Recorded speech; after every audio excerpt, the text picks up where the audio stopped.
तब जीवन मिलना है। मैं गारंटी से लिख कर दे सकता हूं। बोलो, तुम इधर से हट जाओ, मेरी बुराई करो, ठीक है, लोगों को तोड़ो इधर से, तुम्हें कुछ नहीं होगा। सच्ची कुछ नहीं होगा, तुम्हारे लिए अच्छा होगा, बेटर होगा। क्योंकि यही तो शैतान चाहता है। यही तो चाहता है कि लोग आपस में विरोध करें। यही तो चाहता है कि एक दूसरे के दिमाग में नफरत बढ़े, एक दूसरे के दिमाग में इतनी नेगेटिव बातें बढ़े। बलीवर्स, यही चाहता है शैतान, ये चाहता है वो। ये बात याद रखो। हालेलुया। कितने लोगों को ये बात समझ आ रही है? वो यही चाहता है, सिर्फ ऐसी चीजें कि परमेश्वर के लोग आपस में लड़ते झगड़ते रहें। लेकिन तुम्हें आज ये ध्यान देना है, बाइबल में तुम धर्मी कैसे ठहरे। फिर उसने कहा, यीशु के लहू के द्वारा जब तुम धर्मी ठहरे हो, तो उसके बाद क्या तुम्हें पाप करना चाहिए? लिखा, कदापि चित नहीं। उसने कहा, तुम जब तुम यीशु मसीह के साथ गाड़े गए, तुम्हें यीशु मसीह का मृत्यु का बपतिस्मा मिला, जब तुम उसके साथ गाड़े गए, तो अब उसके साथ जी उठकर क्यों ना एक नए जीवन की चाल चले। जब तुम उसके मृत्यु की समानता में जुट गए, तो उसके जी उठने की समानता में भी क्या हो जाओ? जुट जाओ। हालेलुया। ये वो वर्ड है हमारे लिए जो लिखे गए हैं परमेश्वर के आत्मा के द्वारा हमारे जीवन में, इनकी रिस्पेक्ट, इन्हें पूरा करने के लिए। हालेलुया। इन्हें पूरा करना है, इन्हें समझना है ये वर्ड क्या है। अगर हमें ये समझ नहीं आई तो याद रखना, तुम एक चर्च क्या, 100 क्या, 1000 चर्च भी चले जाओ, क्योंकि काम जिसने करना वो एक परमेश्वर है। पास्टर ने काम नहीं करना, ये खुदा का वचन कहता है।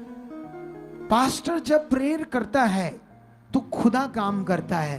पास्टर जब विश्वास से अच्छे तरीके से परमेश्वर के साथ चलता है, तो परमेश्वर आत्मा है, तो उसको किसी को यूज करने के लिए शरीर चाहिए। तो शरीर चाहिए, तो इसलिए उसने अपने सेवकों को खड़ा किया है। लेकिन याद रखना, यूज कौन करता है? परमेश्वर करता है। वो परमेश्वर, एक परमेश्वर जो सारी दुनिया का मालिक है, सब चर्चों के ऊपर एक ही परमेश्वर है। उसी परमेश्वर ने काम करना है, आपने उसे खुश करना है। खुश कैसे होता है?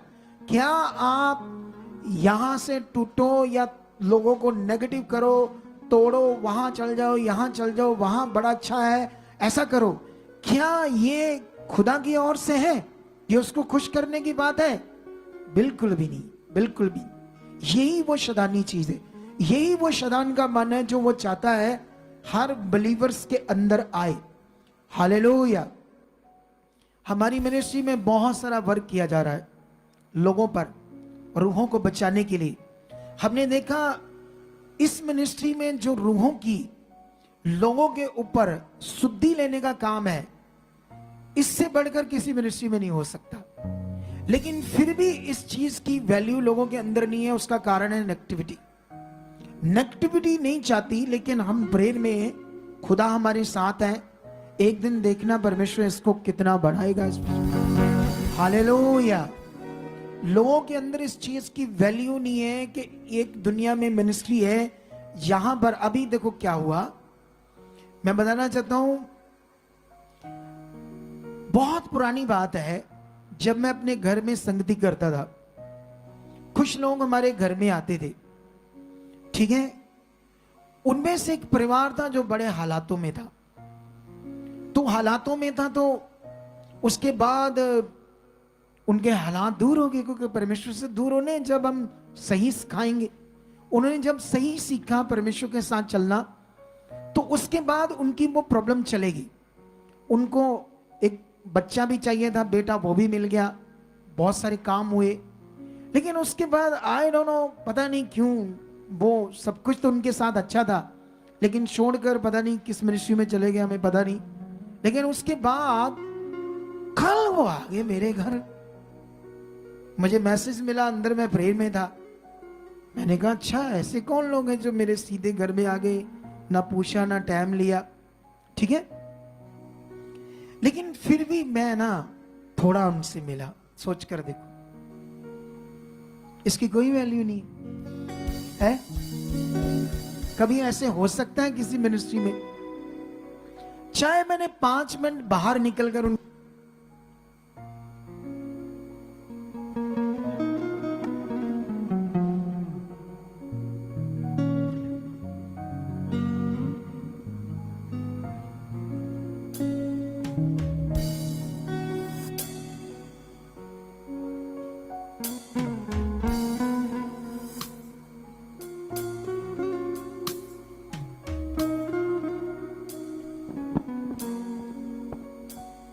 सुनो तो देखो, अब वो यहां जाते थे, मैंने सुना वहां तो ले हैंड ही 1 साल बाद होती है, मिलना तो दूर की बात।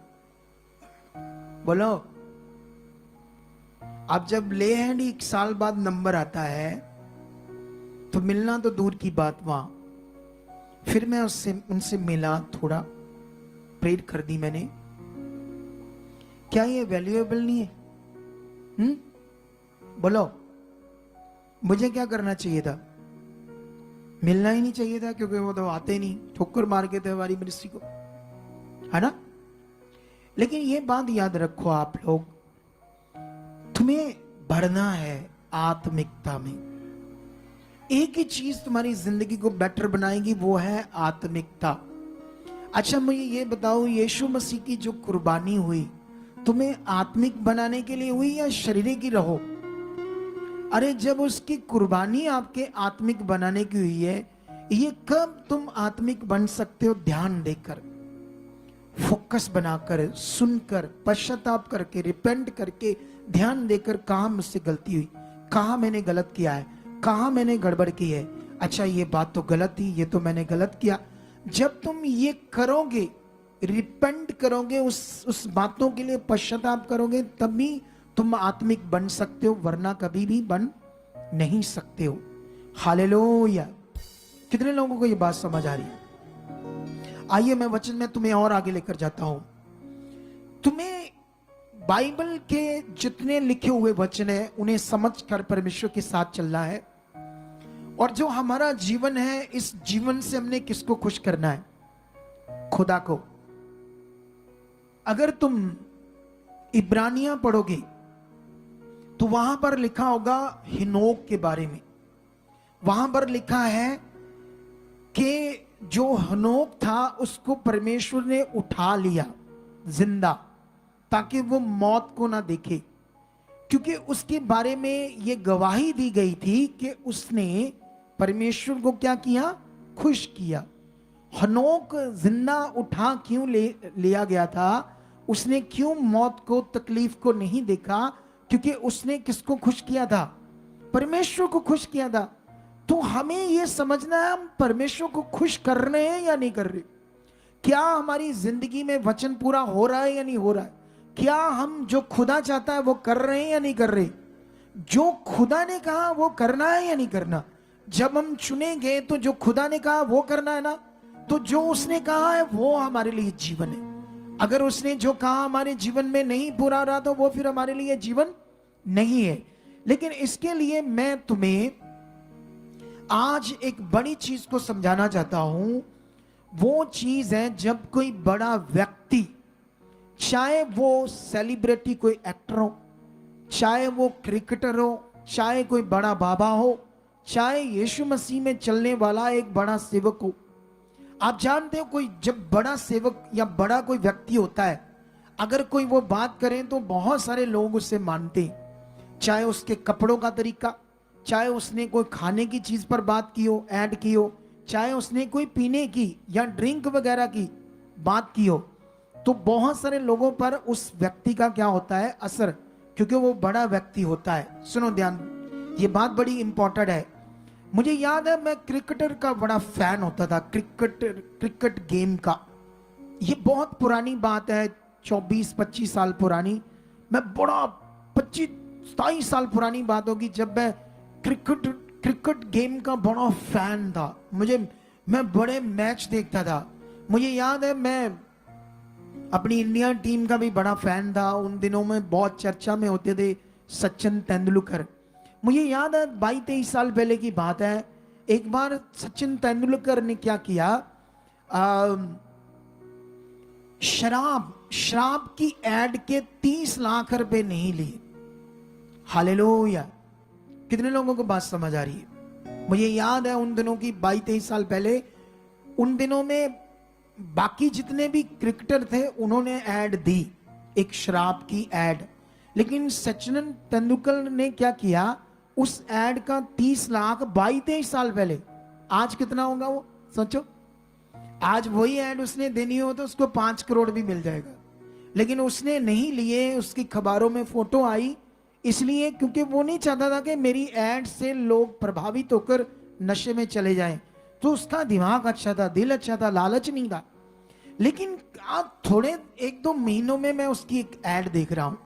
जब मैं YouTube खोलता हूं तो पहले उसकी एड आ जाती है। तो जब उसकी एड आती तो वो ना एक गेम खेलने की बात करता है। वो कह रहा है कि ये वाली गेम, मैंने ध्यान नहीं दिया बस कौन सी गेम का नाम ले रहा था। कहता मैंने 1 घंटा 1.5 घंटा इसमें खेला हूं, बैठा हूं, मुझे 6 लाख रुपए आ गया। फिर मुझे जैसे आजकल पैसा कमाना है तो आजकल इतना इजी नहीं है पैसा कमाना, तो मेरी बेटी भी इतने लाख कमा लिए। किसी गेम से प्रेरित कर रहा था, क्योंकि वो गेम मतलब एक जुआ टाइप चीज है। उसमें वो क्योंकि उसकी एड देने के लिए उसको करोड़ों रुपए मिले होंगे। तो मैंने सोचा उस वक्त तो इसने मना कर दिया, लेकिन आज शैतान की जुक्ति में फंसकर लोगों को ये फंसा रहा है। आप जानते हो करोड़ों जो इसको उस गेम में खेलने के लिए करोड़ों रुपए दिए होंगे, ज्यादा नहीं तो कम से कम 5 करोड़। अगर इसने 5-10 करोड़ लेकर उसकी ऐड की होगी तो सोचो उस गेम से क्या लोगों को पैसा आएगा, है आएगा। वो जुए से खरबों करोड़ों लोगों का नुकसान होगा। आपको समझ आ रही है? ये नुकसान कब हुआ? एक नामी व्यक्ति की बात करने से। नामी व्यक्ति कभी भी कोई भी बात कर सकता है, कुछ भी लोग उससे मानते, याद रखना। लेकिन ऐसा बिल्कुल भी नहीं करना। आपने अगर ध्यान देना तो सिर्फ परमेश्वर पर ध्यान देना। आपकी जिंदगी का सारा सॉल्यूशन सिर्फ परमेश्वर है और उसका वचन। तुम्हारी जिंदगी का जो बेटर सॉल्यूशन है वो सिर्फ खुदा है और आपका ध्यान है। 2 बातें, और तुम्हें ये ध्यान कंटिन्यू देना होगा। नॉर्मली ध्यान तुम्हें अच्छे जीवन नहीं दे सकता। तुम्हारा नॉर्मली फोकस तुम्हें अच्छा जीवन नहीं दे सकता। अच्छे जीवन के लिए तुम्हें ध्यान देना पड़ेगा। इसलिए मैं तुम्हें ना बाइबल में लेकर जाता हूं, पुराने नियम में, यहां से कुछ वाक्यों को तुम्हारे लिए पढ़ाता हूं। मेरे लिए ये वाक्य तुम्हें सिखाना बहुत ज्यादा जरूरी है। ये पहला राजाओं की बुक में ये वर्ड है हमारा, जबरदस्त यहां पर हमें सीखने के लिए ये वचन है। ठीक है, ये है एलिजेबेल और अहाब राजा की बात। सुनो, यहां पर मैं आपको बताना चाहता हूं हुआ क्या, वाक्या क्या था। ठीक है, तुम जानते हो यहां पर जब क्या कहते हैं उसको, यारोबाम ऐसे करके एक राजा बैठा इज़राइल में एक राजा बना। ठीक है, यारोबाम। और दूसरी तरफ राजा कौन था? दाऊद। इधर ध्यान दो, कौन था? ठीक है, लेकिन उससे भी पहले एक और राजा था। सुनो, ध्यान दो। लेकिन जब दाऊद राजा बन गया तो वो यहूदा गोत्र पर बना। ठीक है, उसके बाद उसका सुलेमान बेटा राजा बना। लेकिन याद रखना, जो इज़राइल है ना, क्योंकि वो थोड़े से आगे पीछे हो गए थे, लोग आपस में बट गए थे। जब बट गए थे तो वो राजे ने क्या किया, उसने सोचा, है ना, जैसे हम कुछ भी सोचते हैं। आप जानते हो, जब आप परमेश्वर के वचन से बाहर जाकर सोचोगे तो आपकी जिंदगी में कौन काम करेगा? शैतान काम करेगा। ये खुदा का कलाम कहता है। उसने जब स्वाभाविक परमेश्वर के वचनों से बाहर जाकर सोचा, उसने कहा कि अगर मैं ये जो इज़राइल पर मैं राजा हूं, ठीक है, तो ये लोग फसा मनाने या नए चांद का पर्व मनाने, है ना, जो पुराने नियम की रीतियां थी, ये जर्दन पार जाएंगे, ठीक है।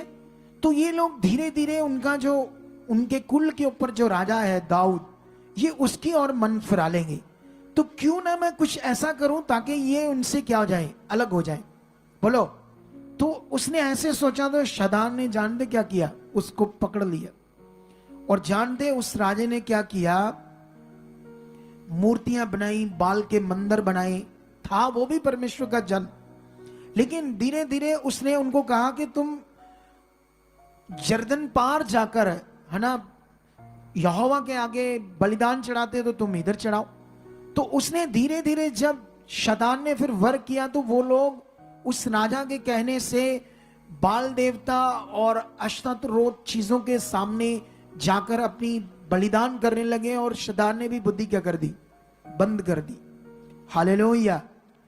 मैंने यहां पर देखा, मैंने बड़ा सिखाया लोगों को, सच्ची, क्योंकि इतना सिखाया, यीशु मसीह ने भी सिखाया, लेकिन यीशु मसीह के सामने भी लोगों को सच्चाई बताने के बाद भी वो लोग शैतान की जुक्ति में फंसे। जब यीशु खड़ा था तो फिर मेरे खड़े होते क्यों नहीं फंस सकते, सोचो। मैंने इतना लोगों को सिखाया, मैंने इतनी डीपली समझाया, राइट क्या है, अभिषेक क्या है, मसा क्या है, और अनॉइंटिंग क्या है, अब परमेश्वर का प्रबंध क्या है, आत्मा के द्वारा जीवन क्या है, रीतियां क्या है। लोगों ने सीख कर भी उस पर ध्यान नहीं दिया, क्योंकि उनकी जिंदगी पर कौन काम करने लगा, शैतान काम करने लगा। हालेलुया। समझ आया या नहीं आया? तो यहां पर मैं आपको एक वचन पढ़ाना चाहता हूं, 16 अध्याय पहला राजा, ये आपके सीखने के लिए चीज है। 21 से पढ़ते हैं हम, क्या लिखा है यहां पर।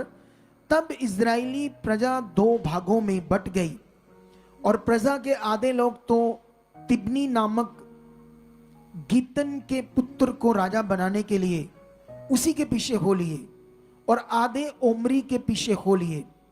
अंत में जो लोग ओमरी के पीछे हुए थे वह उन पर प्रबल हुए, जो गीनत के पुत्र तिब्नी के पीछे हो लिए थे।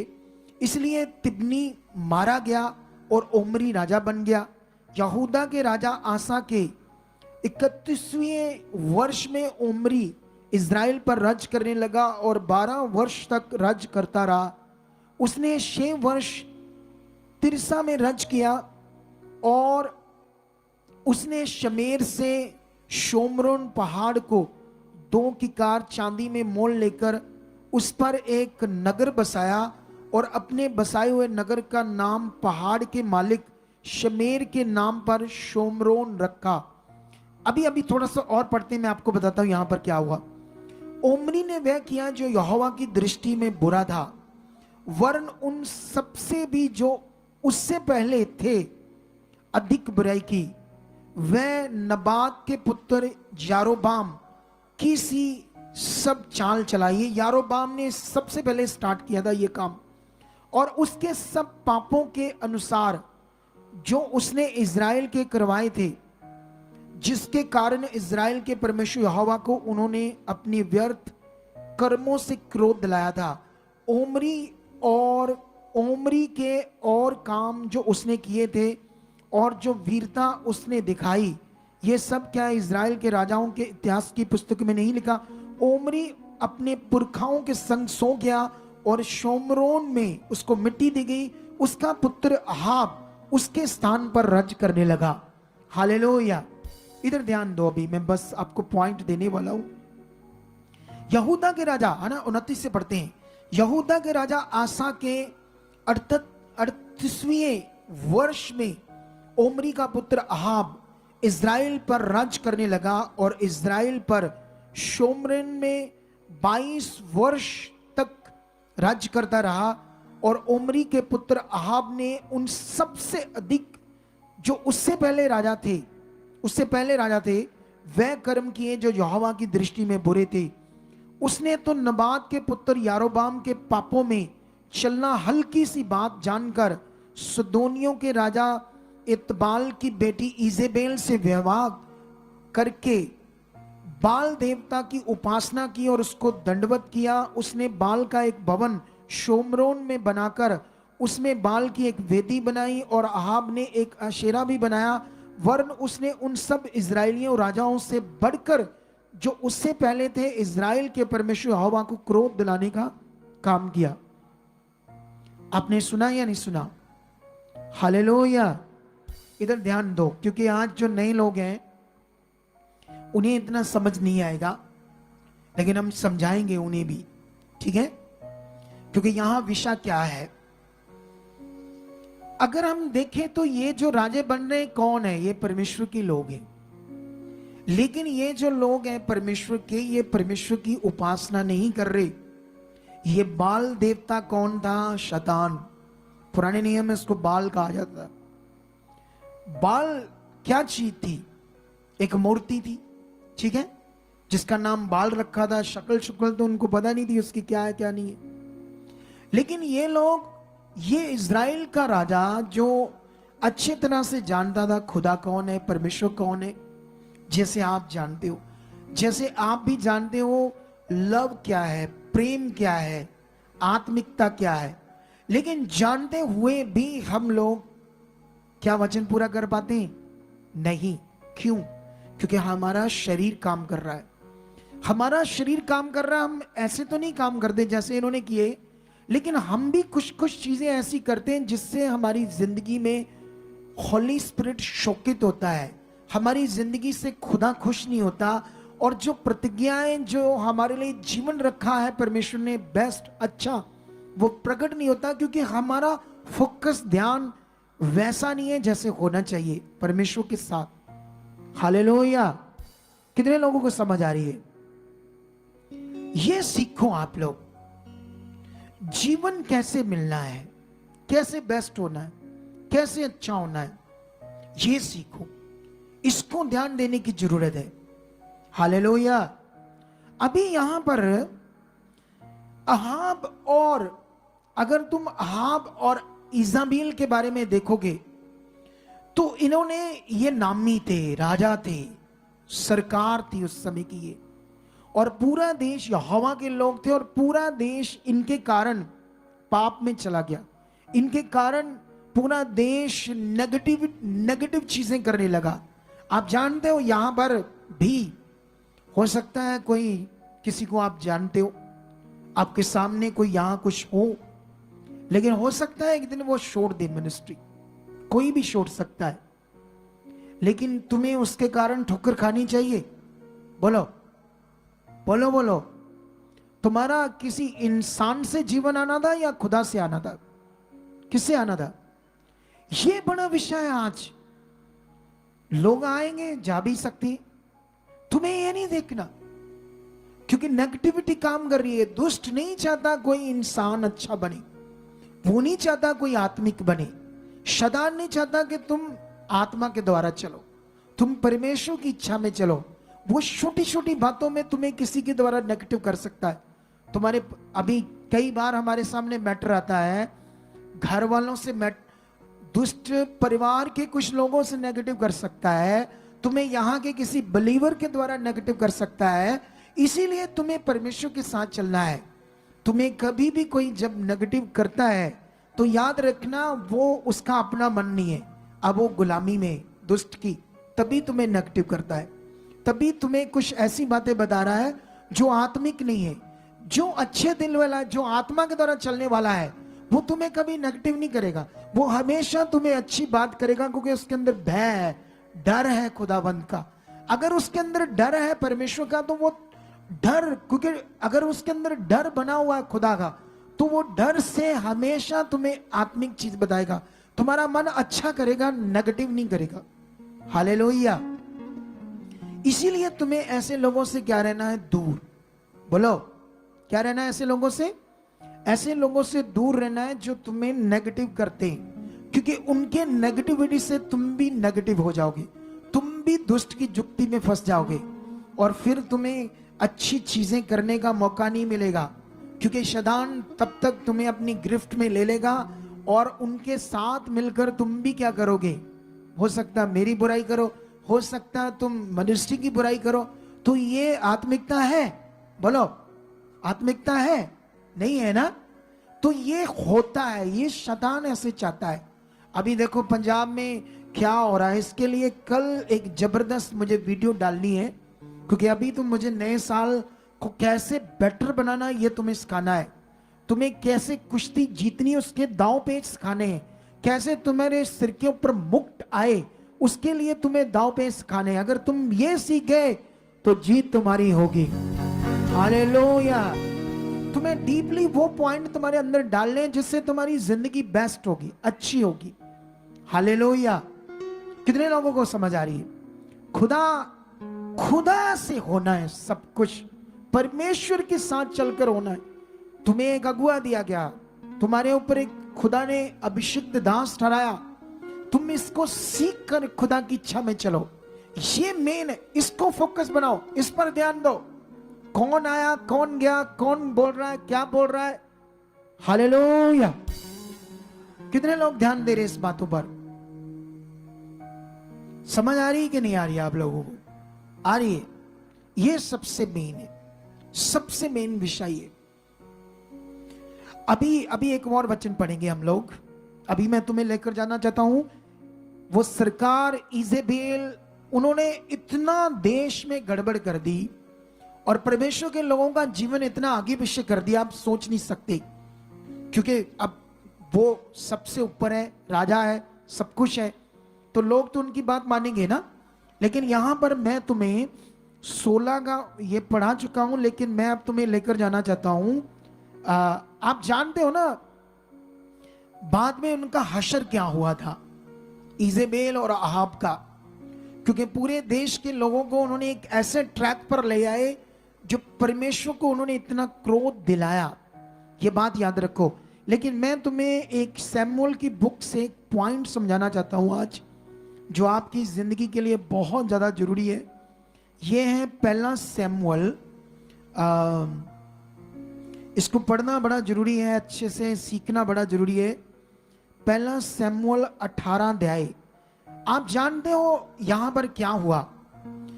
आप जानते हो जब शाऊल राजा, इधर देखो ध्यान से, हम कब फंसते हैं, कब हमारी जिंदगी में गड़बड़ होती है, कब हमारा लॉस होता है, कब हमारा नुकसान होता है? जब हम आत्मिक जिंदगी से गिरते हैं तब हमारी जिंदगी में बहुत कुछ लॉस होगा। लेकिन एक चीज याद रखो, जा तो तुम इतना शैतान की इच्छा पूरी करो, जैसे यीशु मसीह को शैतान ने कहा था पल भर में उसको सारे जगत और उनकी भड़क है ना, सब उनका वैभव दिखाया ना, कि ये सारे राज जिनमें जो कुछ पैसा चीजें हैं सब मेरा है। उसने कहा तू मुझे दंडवत कर, ये सब तेरा हो जाएगा। शैतान कहता झुको मेरे आगे, मेरी मर्जी में चलो, तुम्हें अमीर कर दूंगा। और वो कर भी सकता है सच्ची। किसको होना है अमीर? हाथ खड़ा करो, किसको अमीर होना है? जिसको होना है तो करो फिर शैतान की इच्छा, और वही काम परमेश्वर से भी होगा। बोलो, लेकिन परमेश्वर में चलकर होगा, ठीक है? लेकिन याद रखना, यहां मैं एक वचन पढ़ाता हूं 18 अध्याय उसकी 6 में, कि उससे पहले शाऊल गड़बड़ जीवन में जा चुका था। उससे पहले शाऊल परमेश्वर के वचनों को इग्नोर कर रहा था। उससे पहले वो एक नबी को, एक दास को भी इग्नोर कर रहा था। कौन? शाऊल। क्योंकि कुछ दिमाग में नेगेटिविटी ने ऐसे काम किया कि बुद्धि ऐसे आगे पीछे हो गई थी कि उसके ऊपर परमेश्वर के नबी का, उसके मैन ऑफ गॉड का, अगुए का कोई भी असर नहीं था। उसकी बात पर कोई भी असर नहीं था।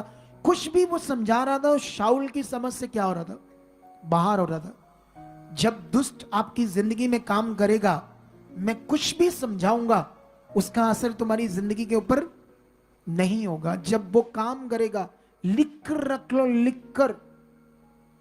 हालेलुया। ये रियलिटी है, ये सच्चाई है।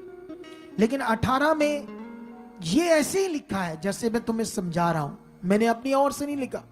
सच्ची वो सैमुअल भविष्यवक्ता को इग्नोर कर रहा था, वचनों को तोड़ रहा था। और यहां पर क्या होता है, जब दूसरे देश के राजा आक्रमण करते हैं इजरायलियों के ऊपर, ठीक है, परमेश्वर के लोगों के ऊपर, तब शाऊल जो जीत रहा था अब डर रहा है। उसके अंदर अब डर रहा। अब फिलिस्तियों की ओर से एक 9.5 फुट का बंदा गोलियत इन्हें ललकार रहा कि तुम में अगर कोई है तो आओ मुझसे लड़ो, है ना। तो वो ऐसे ललकार रहा था राजे को, सेना को, और सारी सेना डर रही थी। 9.5 फुट लंबा, उसकी इतनी बड़ी तलवार ढाल। लेकिन ये छिपा हुआ था, इसके पास दम नहीं था, क्योंकि अब इसके अंदर डर क्यों था? क्योंकि वचन से ये बाहर था, परमेश्वर की इच्छा से बाहर था।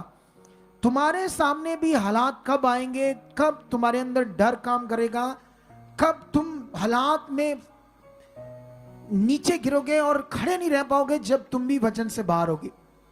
जब तुम वचन में बने होगे तो बड़े से बड़े हालात से तुम डरोगे नहीं, कहोगे ये कुछ भी नहीं। मैंने ये एक्सपीरियंस किया है। लेकिन अभी मैं आपको बताना चाहता हूं पढ़कर यहां पर क्या हुआ। जब दाऊद को यह पता चलती है कि परमेश्वर, जीवते परमेश्वर के लोगों को, कोई खतना रहत लोग, मरे हुए लोग अपने पाप के कारण, है ना, जिनका ईश्वर पत्थर मिट्टी है, वो जीवित